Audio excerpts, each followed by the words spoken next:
भगवान श्री कृष्ण जी का ये उपदेश हमें ये सिखाता है कि हमें अपनी जीवन शैली, चरित्र और कार्यों को इस प्रकार बनाना चाहिए कि लोग हमारी अच्छाइयों और गुणों को देखकर हमसे प्रभावित हों। जब हम अपने उद्देश्य में सत्य, प्रेम और ईमानदारी से कार्य करते हैं तो लोग स्वाभाविक रूप से हमें सम्मान और चाहत देंगे।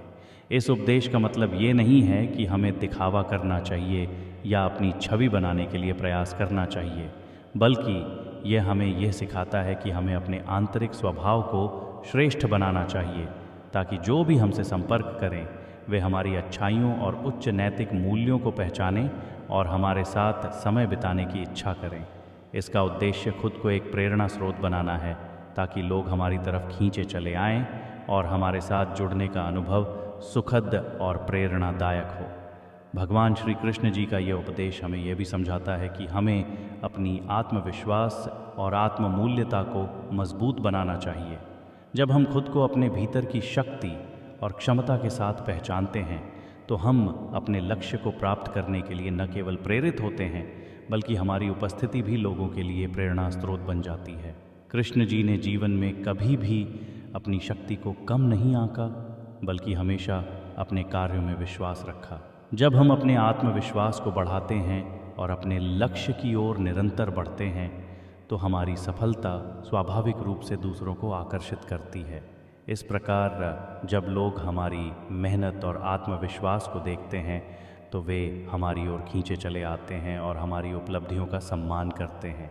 यह उपदेश हमें यह सिखाता है कि जब हम खुद को सुधारते हैं और अपने प्रयासों पर विश्वास करते हैं तो दुनिया भी हमें पहचानने लगती है और हम अपनी प्रेरणा से दूसरों का मार्गदर्शन करते हैं।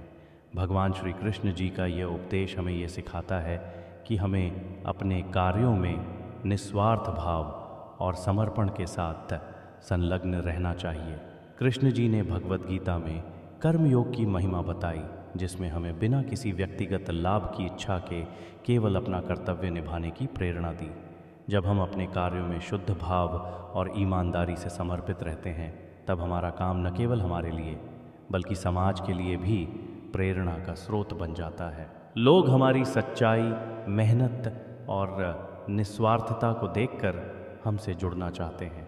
इस उपदेश का मतलब ये है कि अगर हम अपने कार्यों को भगवान के समर्पण के रूप में करें और किसी भी परिणाम से ऊपर उठकर केवल सेवा और सच्चाई के मार्ग पर चलें तो हम एक ऐसे व्यक्ति बनते हैं जिसे लोग न केवल आदर करते हैं बल्कि उसकी ओर आकर्षित भी होते हैं।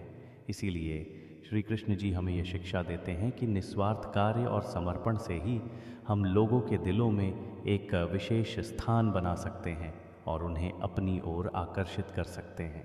भगवान श्री कृष्ण जी का ये उपदेश हमें ये सिखाता है कि हमें अपने जीवन में धैर्य और संतुलन बनाए रखना चाहिए। जीवन में हमेशा उतार चढ़ाव आते रहते हैं, लेकिन जो व्यक्ति इन परिस्थितियों में संतुलित और धैर्यवान रहता है वही दूसरों के लिए प्रेरणा का स्रोत बनता है। कृष्ण जी ने भगवद गीता में कहा था कि सफलता और असफलता, खुशी और दुख दोनों का सामना एक समान तरीके से करना चाहिए। जब हम जीवन की समस्याओं का सामना करते हुए धैर्य और संतुलन बनाए रखते हैं तो हमारी आंतरिक शक्ति लोगों को प्रभावित करती है। लोग हमारी स्थिरता और शांति को देखकर हमें आदर्श मानते हैं। धैर्य से कोई भी मुश्किल आसान लगने लगती है और इसी कारण हम अपनी सफलता की ओर निरंतर बढ़ते रहते हैं। यह उपदेश हमें ये बताता है कि हमें जीवन के उतार चढ़ाव के बावजूद अपने आत्मविश्वास को बनाए रखना चाहिए। जब हम शांत और संतुलित रहते हैं तो हम न केवल खुद को बेहतर बना पाते हैं बल्कि दूसरों के लिए भी प्रेरणा बन जाते हैं। भगवान श्री कृष्ण जी का यह उपदेश हमें यह सिखाता है कि हमें अपने जीवन में सही दिशा में कार्य करना चाहिए, अर्थात हमें अपने उद्देश्य और लक्ष्य को स्पष्ट रूप से समझना चाहिए। कृष्ण जी ने भगवद गीता में अर्जुन को अपने कर्तव्यों का पालन करने के लिए प्रेरित किया था ताकि वह अपने जीवन के उद्देश्य को पहचान सके और उसे पूर्ण रूप से निभा सके। जब हम अपने जीवन का उद्देश्य पहचानकर उसे पूरी निष्ठा और समर्पण के साथ पूरा करते हैं तो न केवल हमारी आत्मिक उन्नति होती है बल्कि हमारा प्रभाव भी दूसरों पर पड़ता है। लोग हमें देखकर प्रेरित होते हैं कि अगर हम अपने जीवन के उद्देश्य पर टिके रहते हैं तो जीवन में सफलता निश्चित रूप से मिलती है। इस उपदेश का मतलब ये है कि हमें अपने लक्ष्य की ओर निरंतर अग्रसर रहना चाहिए और हमें यह नहीं भूलना चाहिए कि सही दिशा में किया गया कार्य ही हमें मंजिल तक पहुंचाता है। इस प्रकार अपने उद्देश्य को पहचानने और उस दिशा में निरंतर प्रयास करने से हम अपने जीवन को सार्थक बना सकते हैं और दूसरों के लिए प्रेरणा का स्रोत बन सकते हैं। भगवान श्री कृष्ण जी का यह उपदेश हमें यह सिखाता है कि हमें अपने मन और इंद्रियों पर नियंत्रण रखना चाहिए। श्री कृष्ण ने भगवद गीता में कहा था कि जिनका मन और इंद्रियां नियंत्रित होती हैं वे जीवन में सच्ची शांति और सुख प्राप्त करते हैं। जब हम अपनी इच्छाओं और इंद्रियों पर नियंत्रण रखते हैं तो हम बाहरी दुनिया से प्रभावित नहीं होते और न ही हमारी मानसिक स्थिति विक्षिप्त होती है। इस प्रकार हम अपने जीवन को स्पष्ट दृष्टिकोण और संतुलन के साथ जी सकते हैं। कृष्ण जी के अनुसार जो व्यक्ति अपने मन और इंद्रियों का सही दिशा में उपयोग करता है वह न केवल अपनी आंतरिक शांति को बनाए रखता है बल्कि अपने कार्यों में भी सफलता प्राप्त करता है। ये उपदेश हमें ये सिखाता है कि हमें अपने मानसिक और शारीरिक इच्छाओं को नियंत्रित करने की आवश्यकता है ताकि हम अपने लक्ष्य की ओर सच्चे मन से अग्रसर हो सकें। जब हम आत्मनियंत्रण के साथ अपने कार्यों को करते हैं तो हम दूसरों के लिए आदर्श बनते हैं और उनकी नज़र में आकर्षण का कारण बनते हैं। भगवान श्री कृष्ण जी का यह उपदेश हमें यह सिखाता है कि हमें अपनी स्थिति और परिस्थितियों को स्वीकार करके जीवन को आगे बढ़ाना चाहिए।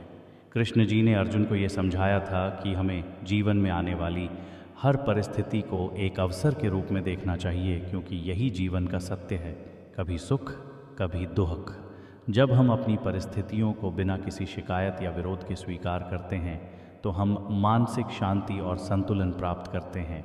ये हमें न केवल कठिनाइयों को आसानी से पार करने की क्षमता देता है बल्कि जीवन में आने वाली चुनौतियों को एक नई दिशा और दृष्टिकोण से देखने की ताकत भी प्रदान करता है।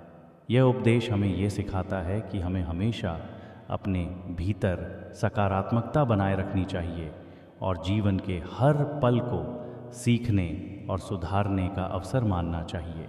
जब हम अपनी स्थिति और परिस्थितियों को सहजता से स्वीकार करते हैं तो हम न केवल अपने जीवन को संतुलित और शांतिपूर्ण बनाते हैं बल्कि हम दूसरों के लिए भी प्रेरणा का स्रोत बनते हैं। भगवान श्री कृष्ण जी का यह उपदेश हमें यह सिखाता है कि हमें अपने कर्मों को फल की चिंता किए बिना करना चाहिए।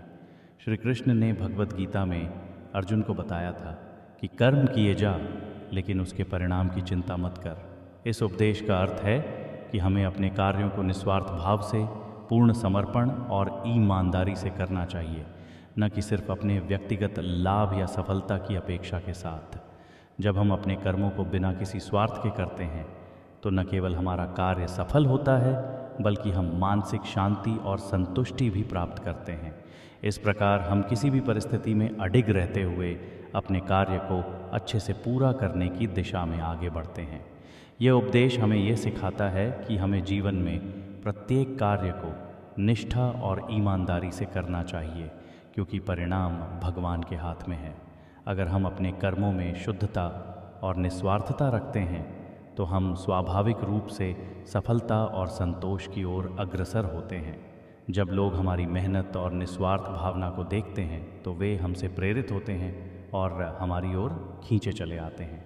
भगवान श्री कृष्ण जी का ये उपदेश हमें ये सिखाता है कि हमें अपने आत्मा से जुड़कर अपने उद्देश्य को पहचानना चाहिए। श्री कृष्ण ने अर्जुन को ये समझाया था कि उसका वास्तविक उद्देश्य युद्ध नहीं बल्कि धर्म की रक्षा करना था। कृष्ण जी का संदेश था कि हमें अपने जीवन के उद्देश्य को पहचानना चाहिए और उसे पूरे समर्पण के साथ निभाना चाहिए क्योंकि यही हमें सच्चे सुख और शांति की ओर ले जाता है। जब हम अपने आत्मा से जुड़कर अपने उद्देश्य को पहचानते हैं तो हमारी सारी गतिविधियां स्वाभाविक रूप से सही दिशा में होती हैं। आत्मज्ञान से हमें ये समझ में आता है कि बाहरी परिस्थितियां और लोगों का विचार हमारे भीतर के उद्देश्य को प्रभावित नहीं कर सकते। जब हम अपने वास्तविक उद्देश्य के प्रति सचेत और प्रतिबद्ध होते हैं तो हम न केवल अपने जीवन में संतुष्टि पाते हैं बल्कि हम दूसरों के लिए भी प्रेरणा का स्रोत बनते हैं। ये उपदेश हमें ये सिखाता है कि हमें अपने जीवन में जो सही और सत्य है उसे पहचान कर उसी दिशा में कदम बढ़ाने चाहिए। जब हम अपने वास्तविक उद्देश्य को पहचानते हैं और उसे जीते हैं तो हम न केवल अपने जीवन को सार्थक बनाते हैं बल्कि हम दूसरों को भी जागरूक करते हैं। भगवान श्री कृष्ण जी का यह उपदेश हमें ये सिखाता है कि हमें कभी भी अपने आत्मसम्मान और नैतिकता से समझौता नहीं करना चाहिए। श्री कृष्ण ने भगवत गीता में अर्जुन को बताया कि अगर हम सही और न्यायपूर्ण मार्ग पर चलते हैं तो हमें कभी भी किसी से डरने की आवश्यकता नहीं होती। उनके अनुसार आत्मसम्मान और सत्य के मार्ग पर चलना ही वास्तविक वीरता है। जब हम अपने मूल्यों और नैतिकता के प्रति ईमानदार रहते हैं तो हमें अपनी जीत या हार की परवाह नहीं होती। हम अपने कार्यों को निष्कलंक, सही और सच्चे तरीके से करते हैं क्योंकि हमें पता होता है कि अंततः सत्य ही विजयी होता है। इसके अलावा यह भी सत्य है कि जब हम अपने आत्मसम्मान और नैतिकता को बनाए रखते हैं तो लोग हमें सम्मान देते हैं और हमारे कार्यों में ईमानदारी और सच्चाई की पहचान करते हैं। यह उपदेश हमें ये सिखाता है कि हमें अपनी आत्मगौरव और सिद्धांतों पर समझौता किए बिना अपने कर्तव्यों को निभाना चाहिए। जब हम अपने मूल्यों से समझौता नहीं करते तो हम न केवल अपनी पहचान बनाए रखते हैं बल्कि दूसरों के लिए एक प्रेरणा स्रोत भी बनते हैं। भगवान श्री कृष्ण जी द्वारा दिए गए उपदेश जीवन को सही दिशा में जीने का मार्गदर्शन करते हैं। उनके उपदेश हमें ये सिखाते हैं कि हमें अपने कर्मों को निस्वार्थ भाव से बिना किसी स्वार्थ के करना चाहिए और हमें हर परिस्थिति में संतुलन और धैर्य बनाए रखना चाहिए। हमें अपने आत्मसम्मान, नैतिकता और उद्देश्य से कभी समझौता नहीं करना चाहिए और जीवन को एक सकारात्मक दृष्टिकोण से देखना चाहिए।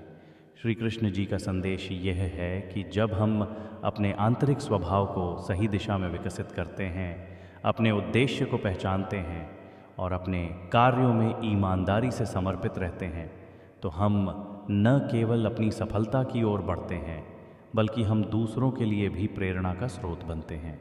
उनके उपदेश हमें ये समझाने में मदद करते हैं कि जीवन में सफलता केवल बाहरी उपलब्धियों से नहीं बल्कि आंतरिक शांति, संतुलन और सत्य के मार्ग पर चलने से मिलती है।